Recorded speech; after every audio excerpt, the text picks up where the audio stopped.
La narrativa del aterrizaje suave, ese soft landing,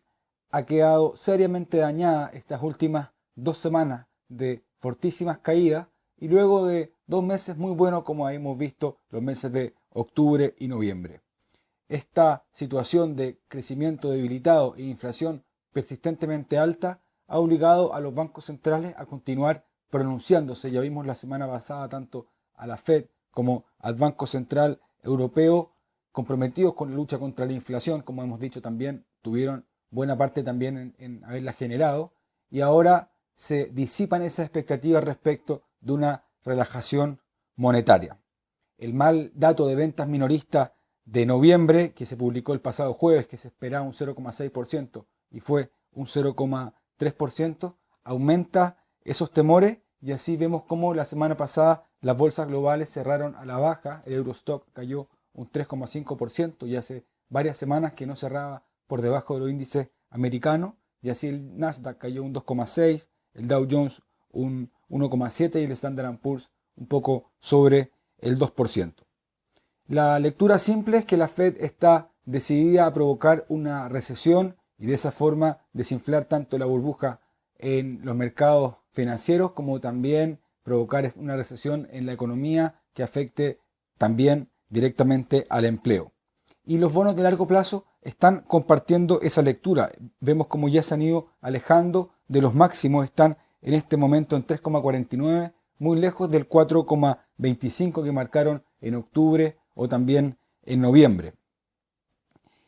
El empleo es otro tema que podemos relacionarlo bien con los movimientos del Banco Central y cómo incluso se está preveyendo que de los niveles de 3,5% de desempleo actual, que es cierto que son históricamente bajos, se espera que probablemente vayan al 4,4, 4,6%, lo que claramente sería un endurecimiento de la economía y muy doloroso por lo demás para la población. Ahora estamos en una actitud distinta. ¿En qué sentido? El FOMO, el Fear of Missing Out, ese miedo por perderse lo rally alcista, se ha cambiado por el Pleasure of Missing Out, es decir, por el placer de estar fuera de la bolsa en estos momentos. Las caídas fortísimas que hemos visto este año, de 4.800 a los 4.000 puntos, ahora unas pequeñas subidas en octubre y noviembre y nuevamente caída, como veníamos anticipando,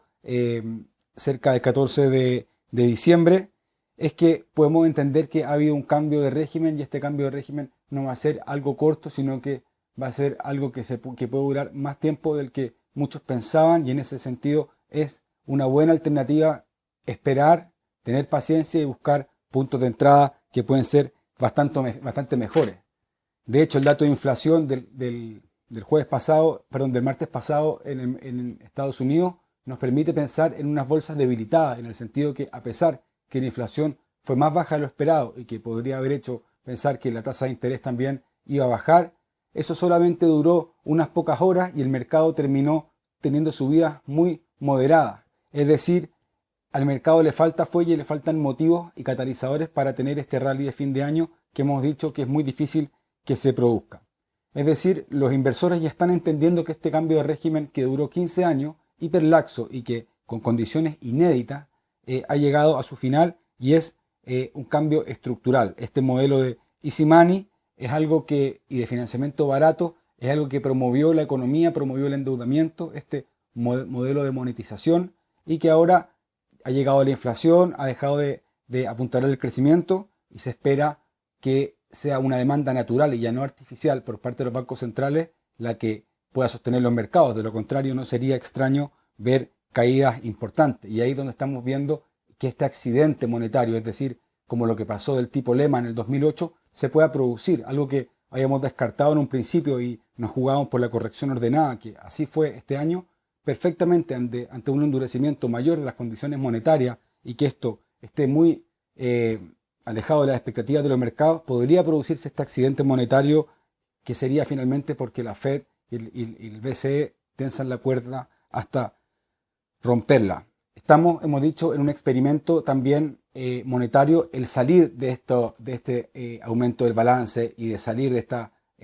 bajada de las tasas de interés. Son experimentos inéditos los que hemos visto no solamente el 2008, el 2012 y ahora el 2020 en adelante. y por ende salir de esto también va a ser igual de complejo y no deja de ser un riesgo el pasarse de vuelta, es decir, endurecer las condiciones monetarias más allá de lo que la economía puede resistir y forzar este accidente monetario. Es por eso que nosotros decimos que es muy interesante ahora estar fuera de bolsa, esperar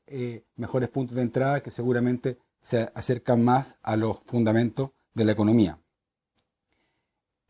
La semana pasada también hablamos de la recesión móvil, es decir, que la economía no necesariamente va a entrar en recesión uniforme, sino que primero fue a ciertos sectores como el de la infraestructura, de inmobiliario, también de las tecnológicas, que son las que descuentan sus beneficios a más largo plazo, pero no descartamos que esta recesión móvil también puede ir a otros sectores como el de servicios. Por ende, más allá que buscar qué sectores van a ser los más favorecidos, tenemos que ver cuáles son las empresas realmente ganadoras. Ese es el desafío y el approach que nosotros sugerimos de una economía en K.